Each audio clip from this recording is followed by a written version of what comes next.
Beneath soft, shimmering snowflakes that blanket the ground on Christmas Eve and whispered quietly by the wisping flames of the hearth lies a holiday legend veiled in red velvet garbs and jingling bells who rides a sleigh across the heavens to every home on Earth on December 24th. This legend is that of Santa Claus. Today, in celebration of the Yuletide season, we'll embark on a journey across time and space to better understand Santa's mythology, his past, present, and where every facet of this iconic feature comes from. Now along this journey, we'll cover Santa's history, the folklore associated with Santa across the world, and discuss how this folklore intertwines with traditions that once were and those of the present. So with this stage set, hop on my sleigh. We're going for a ride. Let's take a deep dive into who and what Santa Claus is.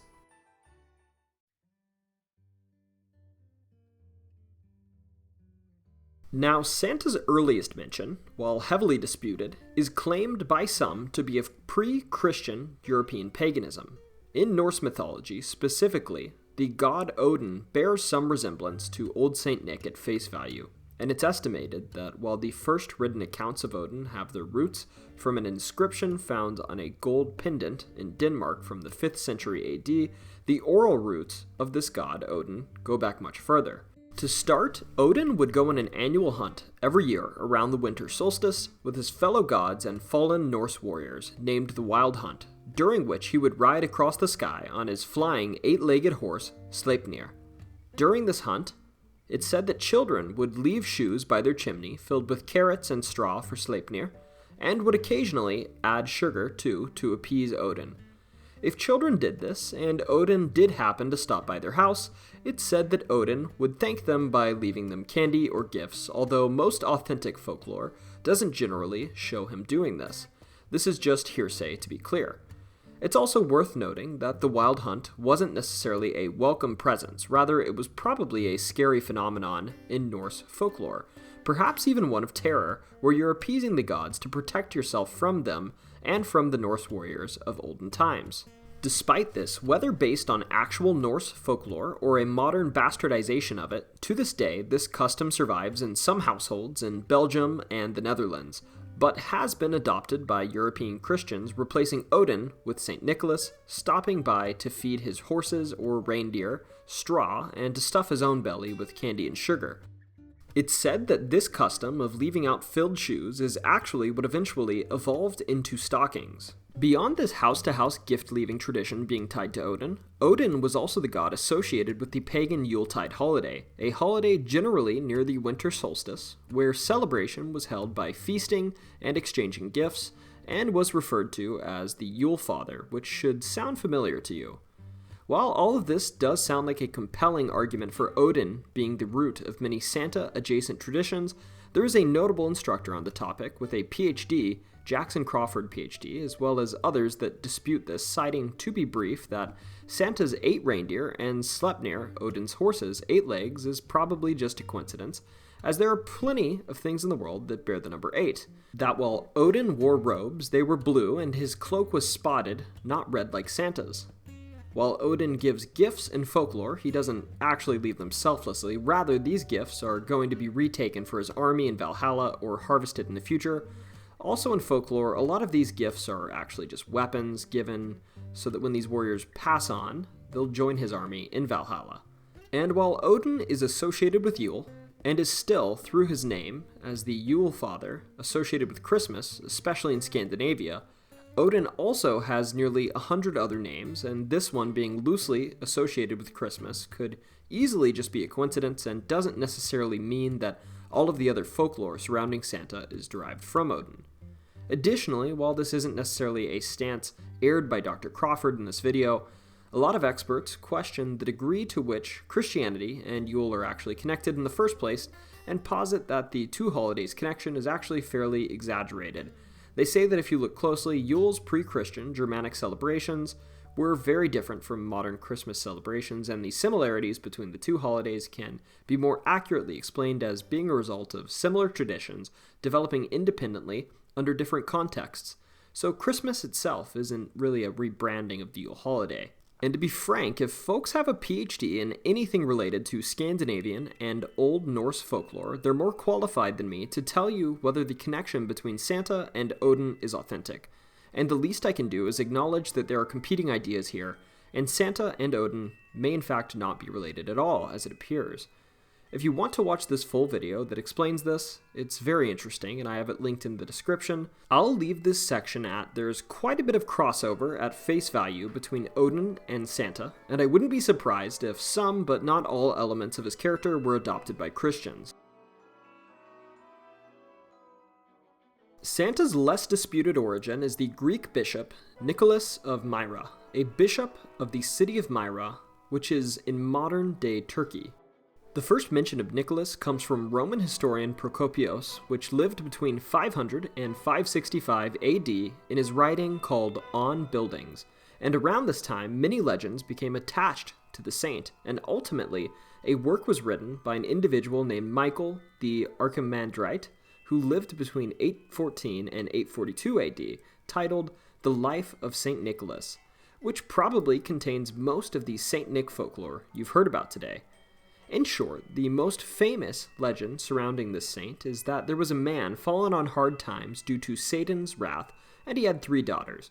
Because of these hard times and the lack of money, the women apparently would have had to become working women to survive. But generous as he was, Saint Nick saved these 3 women by secretly tossing sacks of gold coins into the family's window 3 nights in a row, offering them enough money to pay for the women's dowry so that they could get married rather than selling themselves.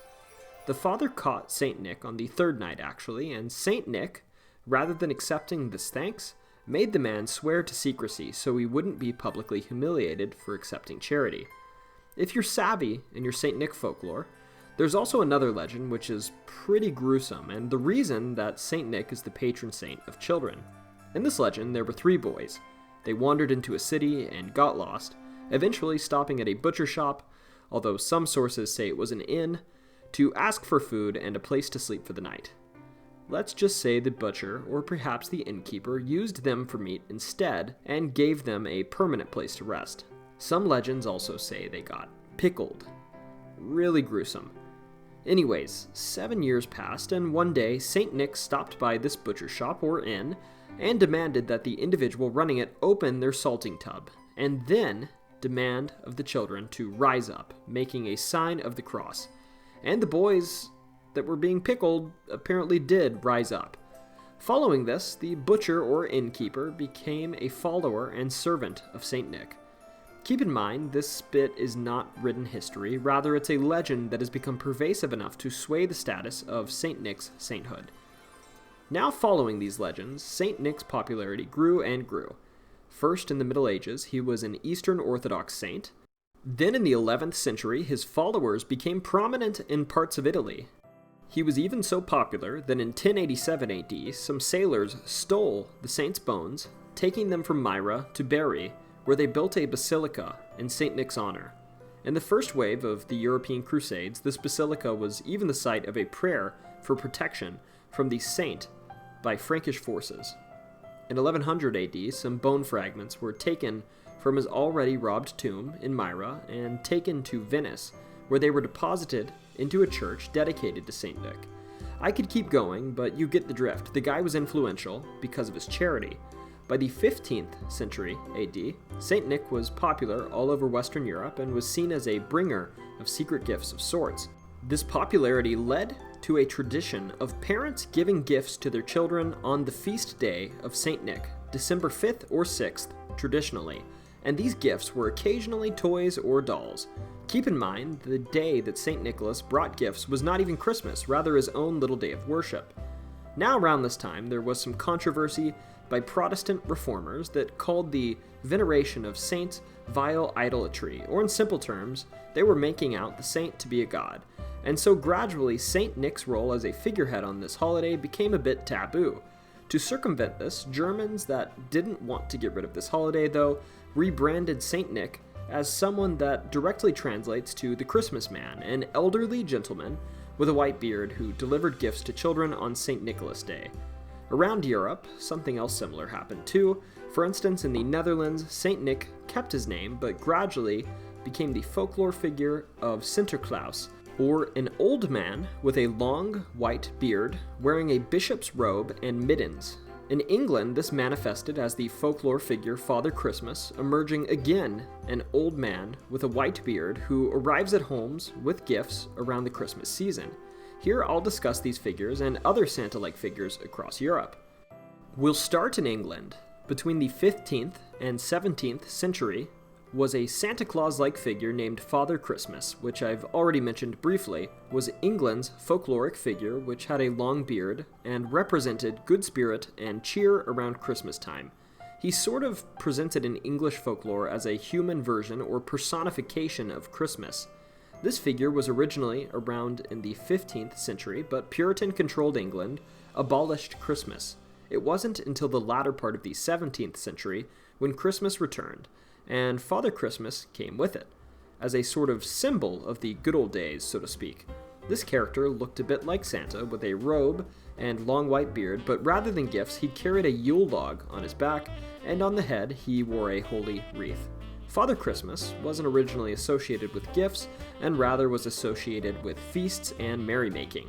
But as with most things, cultural diffusion worked its magic, and gradually, in the 1800s, Father Christmas apparently started bringing gifts and filling stockings like his Dutch and American counterparts.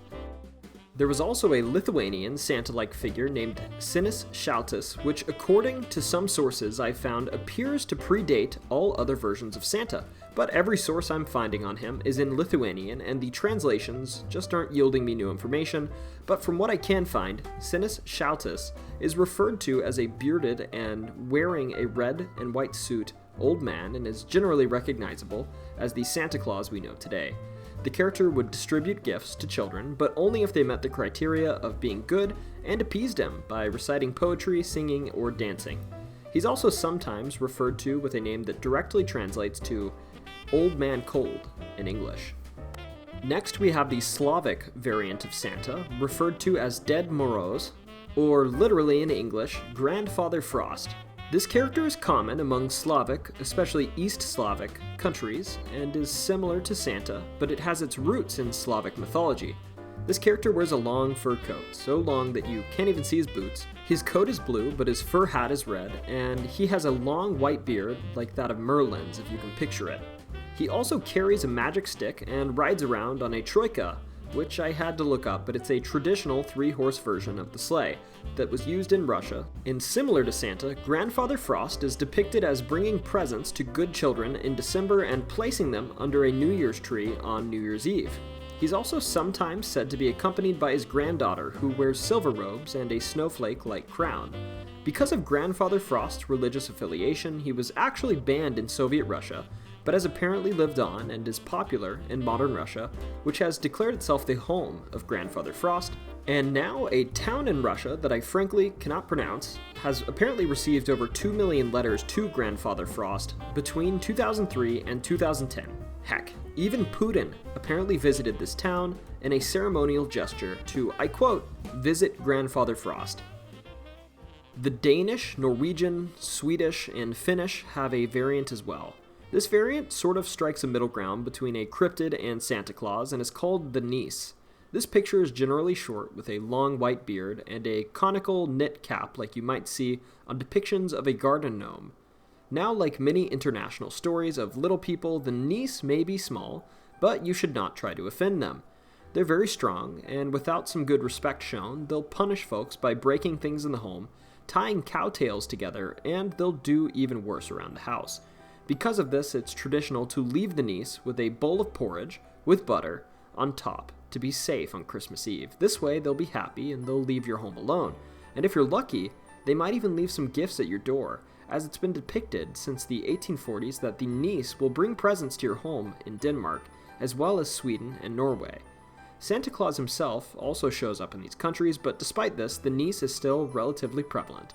In Finnish folklore, specifically, the Yule goat is said to accompany the Niece, and the Yule goat himself is a variation of Santa Claus, as the Yule goat too hands out presents with the Niece.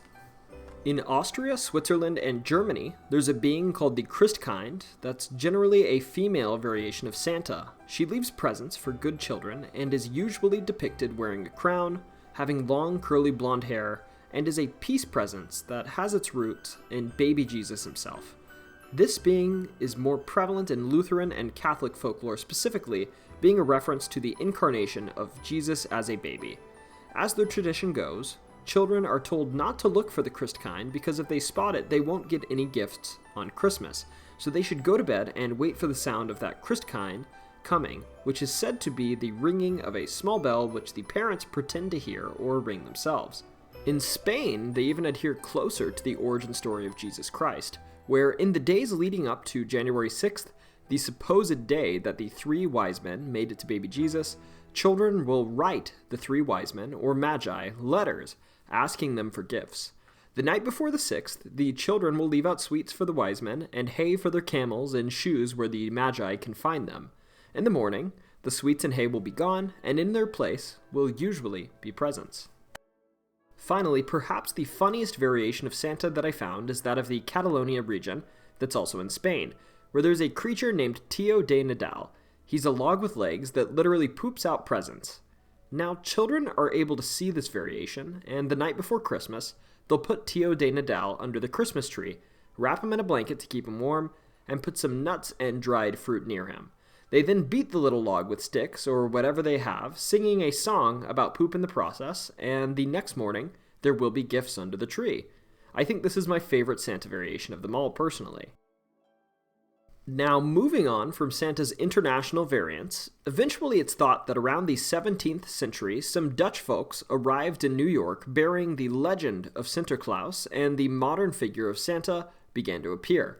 This can be seen in Washington Irving, a prolific New York author's 18th century accounts of Saint Nick riding a wagon over New York with presents for all of the girls and boys. This occurred in his book, A History of New York from the Beginning of the World to the End of the Dutch Dynasty, as well as in some 19th century poems, Old Santa Claus with Much Delight, and the world-famous A Visit from St. Nicholas, or as you might better know it, The Night Before Christmas, written by Clement Clarke Moore. This first poem, Old Santa Claus with Much Delight, holds the claim to fame of being among the first, if not the oldest, visual depiction of the modern Santa Claus. This poem had an included illustration of a man with a big brown beard, a green coat, and a tall fur hat, riding in a sleigh with one reindeer pulling it and gifts in the back. This Santa isn't necessarily portly like the modern version, and the sleigh is green rather than its modern red color, but if you looked at this illustration with modern eyes, you'd at least guess that it was showing imagery of someone masquerading as Santa Claus. The latter poem, The Night Before Christmas in particular, is attributed with the modern standardized version of Santa that you know today. That, as you might have noticed at this point, does not appear a whole lot like its Norse or early Christian folkloric roots, other than the general winter solstice time gift-giver archetype which remains. The poem, published in a local Troy, New York newspaper, named The Sentinel, distinctly describes Santa as dressed in fur, bearing a bundle of toys, having rosy cheeks, smoking a pipe, having a jovial laugh, and being nice and chubby from all of the milk and cookies he'd been consuming. This poem was expanded upon by political cartoonist Thomas Nast in 1863 when he drew his interpretation of Santa Claus, a distinctly chubby man, smoking a pipe with a big fluffy white beard, gifts on his back and under his arm, rosy cheeks, and a fur hat. Later, Nast drawings also included the setting as being in the North Pole, which from what I can tell is how Santa established his modern-day folkloric home. The only thing apparently left at this point was for Santa to acquire his red robes, which in 1868 he apparently did, acquiring them in an advertisement for sugar plums made by the United States Confection Company in New York, where I think for the first time you can observe Santa wearing his iconic red outfit. From here on out, Santa became so popular that it's hard to keep track of how the folklore developed, and rather than Santa's evolution occurring on a case-by-case basis, it sort of happened en masse with the average of the Santa Claus folklore distributing and tugging the legend one way or another with time. One notable key point along the way, though, was a Santa Claus-themed book, The Life and Adventures of Santa Claus, written by the author of The Wizard of Oz, which continued to popularize and add details to the Santa Claus legend. In this book, a young Santa Claus is found in the Forest of Burzee, a fictional setting, which is a forest full of large trees, and he's placed under the care of a lioness before being adopted by wood nymphs. The subject matter gets quite serious after this, as he's introduced to other people, and he learns about war, abuse, and all of the other human vices. In the face of these injustices, and in a cruel world, he becomes known for helping children and giving gifts, and even has to overcome a race of evil creatures that steal gifts that he doles out. Eventually, because of his upbringing in the Forest of Burzee, where there are many powerful creatures, the creatures of the forest decide that Santa, because of what he did, deserves immortality, so they grant it to him, and essentially he becomes the modern-day Santa that you know and love. This is a brief summary, and honestly, this book appears to be very in-depth and epic, as you'd expect from the writer of The Wizard of Oz. From here, in the coming years, Santa became quite the household name, and in America at least, which I guess is sort of the folklore's final resting point, and perhaps the homeland of the modern-day Santa, he was considered American enough to be on US World War I propaganda promoting peace, and World War II propaganda, which is a bit more unsettling, showing Santa with a carbine in his hand, promoting the manufacturing of weapons. Santa's likeness also became intimately tied to the Coca-Cola company, which used him religiously in their Christmas advertising campaigns.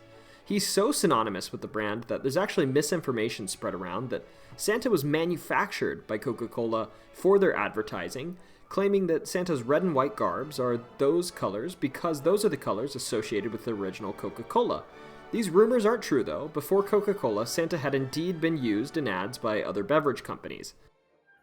In culmination, the amalgamation of Santa's charitable acts, his affable demeanor, and his dedication to aiding the less fortunate, coupled with his perceived advocacy for noble causes, has transformed him into an emblematic figure of philanthropy and goodwill, particularly in the American cultural narrative. While a hint of commercialism may cling to his image, the underlying virtues of compassion and hope prevail. This is evident in the presence of individuals clad as Santa stationed outside of stores during the holiday season, ringing bells and soliciting charitable contributions. Despite the commercialized aspects, Santa Claus endures as an icon of hope, promising rewards to obedient children and embodying the spirit of benevolence during the year's conclusion. Moreover, the global resonance of Santa's legend is underscored by a tapestry of international and historically significant customs. Traditions such as leaving snacks by chimneys, corresponding with a St. Nicholas-like figure, worldwide feasting, and the exchange of gifts contribute to the profound depth of Santa as a pervasive urban legend. In contemporary times, this rich cultural tapestry ensures that post-Thanksgiving encounters with Santa's likeness become ubiquitous, whether in animated shows, television programs, or public spaces. The versatility of engaging with Santa, be it through donations, letters, phone calls, or tracking his journey on NORAD during Christmas Eve, further solidifies his enduring and multifaceted presence in the global consciousness. So with all of this in mind, I hope that you're now better able to understand the true meaning of the folklore behind America's favorite holiday season icon, Santa Claus. Whether you're leaving hay, milk, or cookies by the chimney, or even if you're dressing up like the big man and sliding down a chimney yourself, or even if you're part of a whole other religion and you don't give a single care about Santa, I hope that you know that I wish you the happiest of holiday seasons. And don't you ever forget, whether you've been a bad boy this year, or if you've hacked off a niece delivering gifts to your house, that no matter what, even on Christmas, it's always story time.